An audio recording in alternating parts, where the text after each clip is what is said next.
There's a struggle in my mind. It's a real tug of war. Arrasate Blues jaialdiaren 7. edizioa martxan da eta guk jaialdi horretako zuzendariarekin, Jon Apraizekin egin dugu hitzordua hemen Arrasateko plazan izan ere, jazz jaialdi hori, blues jaialdi hori Arrasaten ospatzen da. Aurten 7. esan duguna moduan eta xehetasun guztiak emango dizkigu Jonek. Kaixo Jon, zer moduz? Kaixo, talde. Prest, badator 7. ez? Arrasateko blues jaialdia martxan da, zer moduz? Bueno, ondo, gustora. Dauen ekitaldia, gero eta indar gehiago da bilartzen, eta ondo. Aurten 7. badara maila ibilbide bat jaialdi honek, eta aipatu dut zuzen banabile, uztailaren 10-etik, 13 bitartean ospatuko da, 4 egun horietan, jazz, soul, blues doinuak izango dira hemen nagusiki, Arrasateko kaleetan barrena. Eta aurrera egingo dugu lehenengo jenteak ikusiko duen irudi horretara, izan ere, aurtengo kartela bada deigarria, harmonika bat eta sua.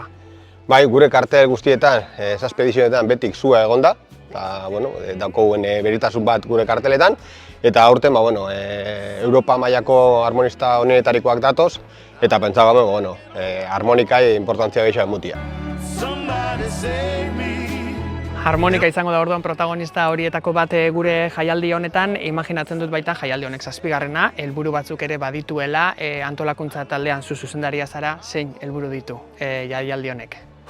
Helburua azkenien da, uztailan betik izaten da, Arrasate mailan betik egota jende gutxi egoten den asteburuak eta zan errekuperatzea jende horretak, bai Arrasateko jendea Arrasaten geratzea eta bai kanpotik jendea gure herrira etortia. Hori izan lehenoko objektu daukogena, gero eta jende gehiago egotea kaleetan, danondako da ona guretako, azken gu dendaria gare, tabernaria gare, eta guk gehiago bideona da, gure dendak puntuan egotea eta gure tabernak be, barra egotea. Orantxe ari gara urtengoaren berri ematen, baina badakit horrelako jaialdi bat antolatzeak sekulako lana ere baduela atzean Jon, eta horren berri ere jakin nahiko nuke, noiztik hasten zareten prestatzen nolakoa den prestatze prozesu hori, orain herritarrei jakinaraztera eman arte bitartean, eta gero baita egun horietan lan gogor egin behar izango duzu zuek, ezta? Bai, normalien izaten da urte bat baino gehiago. Normalien, adibidez da delen bat aurten datorna, fansan uztaila baino lehen hau ja hartuta zauela, eta berbain da eurekin, eta bai, azkenien urte bat gutxienez, eta kasu batzutan urte bat baino gehiago. Urte luzeko prozesu orduan badea, taldeak aipatu dituzu, eta taldeak bertakoak, Euskal Herrikoak izango dira nagusiki bertan, ez? Oinarri, 0 kilometro hori badukazuelako gogoan, jaialdi hau antolatzerako orduan, baina esango genuke Debagoienetik kanpo edo Euskal Herritik kanpo nazioarteko talderen bat edo beste ere izango dira. Bai, hori da, azkenean gure importantzia betik esan dugu ez, gu azkenean dendaria gare, kilometro 0 bilatzen dugu gure salmentarako eta musikarako bai. Talde gehienak edo euskal taldiek die, edo gutxienez parteide bat baino gehiago doki Euskal Herriko talde, bakarrik talde bat kanpotarra die eta katalanak die, Tofol Martínez Blues Band, besteanak, nahiz estatu batuetik etorri, Greg Aizor estatu batuetik etor, gure buru kartela Sugarray Rayford estatu batuetik etor, baina betik banda, Euskal Herriko banda bada, osea, pozik.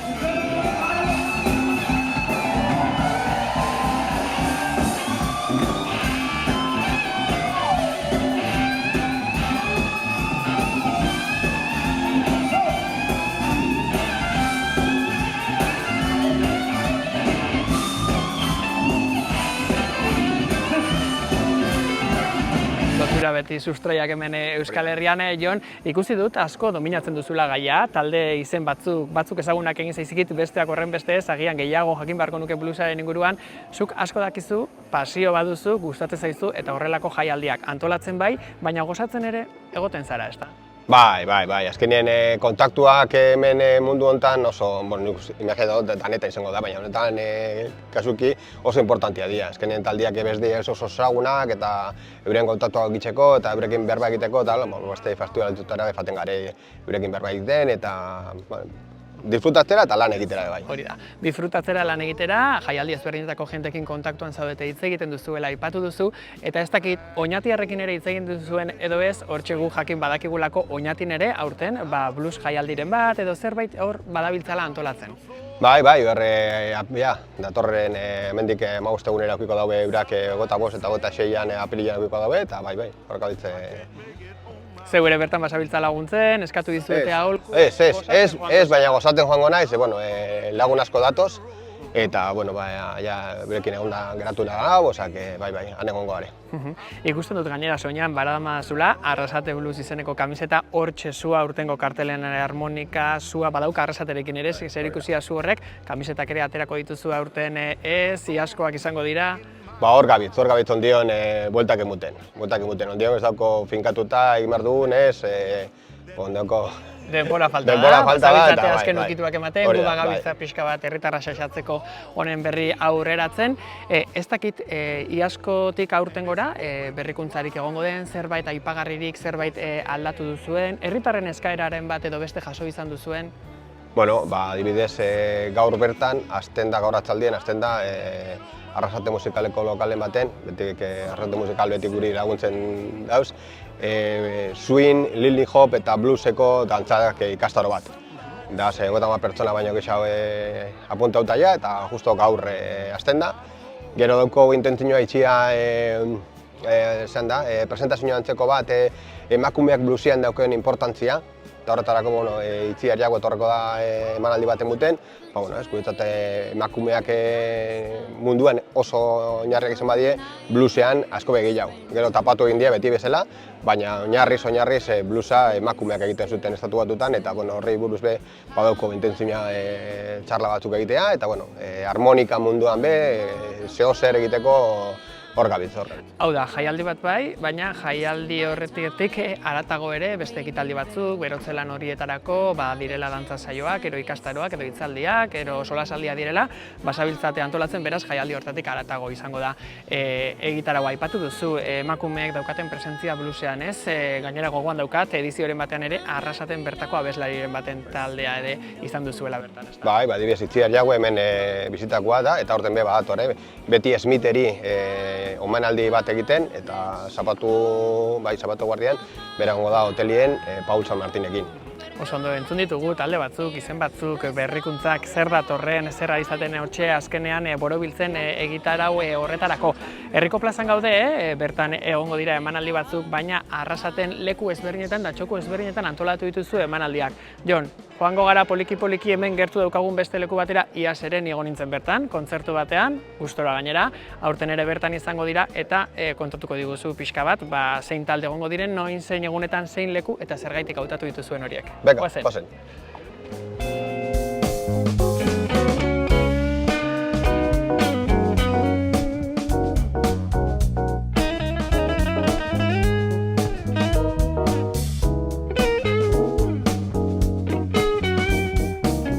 Jon, hemen gaude, Monte Taberna Arrasaten ezaguna den taberna honen pareko plazatxo honetan, bertan izan ohi dira emanaldiak, iaz izan zen hemen emanaldia, hortxe egon nintzen neu ere bai, aurten ere hemen izango da emanaldia. 4 egun, nola antolatu dituzu emanaldiak, egun bakoitzean zenbat emanaldi, eta Arrasateko zein lekutan, ez da hau eta plaza leku bakarrak izango, ez dira izango eta. Ez, lehenengoko egingo bena, ostegunien plazan izango da bakarrek, osteguna beti kontzertu bat egoten da. Gabiz hor berba egiten musika eskolakin, eta ber umiak zelan da zen, hor udaleku mundu hortan ondion ez da finkatu ordutegiak eta gabiz itxoitzen, intentzioa da lehenengo umiak egotia, kontzertu blues, kontzertu umiak emunda, eta gero ekartzen dauen taldia.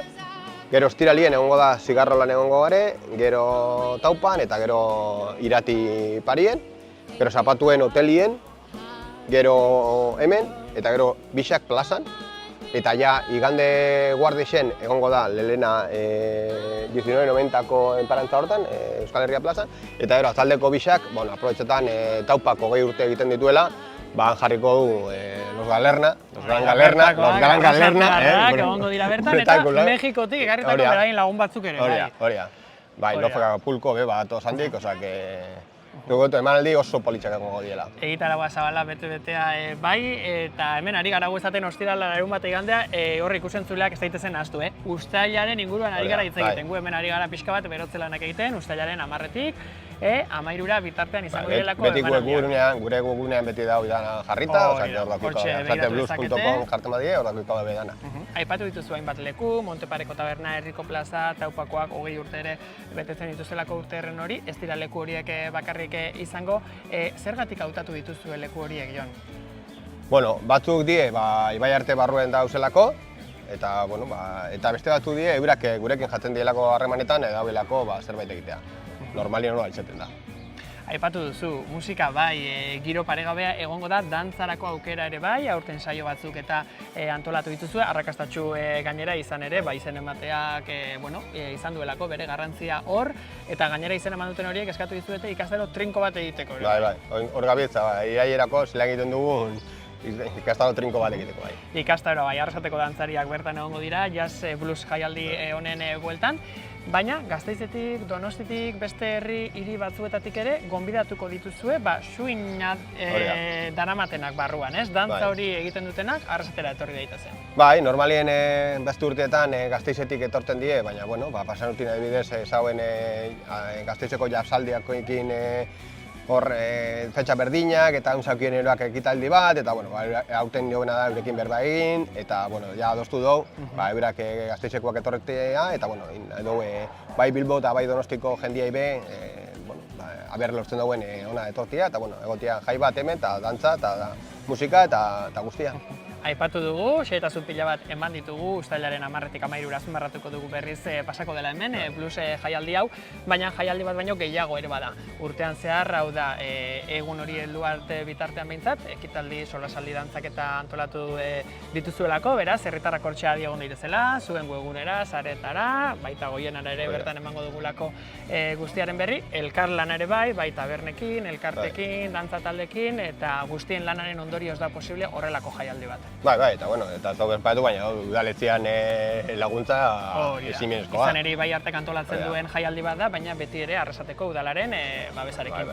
Jon, eskerrik asko xehetasun guzti horiekin, hortxe azkenengo pintzeladak borobiltzen zabiltzate, animo, lan horretan egun horietan bai, lana bai, baina gozatu ere bai. Eskerrik asko. Seguro, bai, eskerrik asko zuei.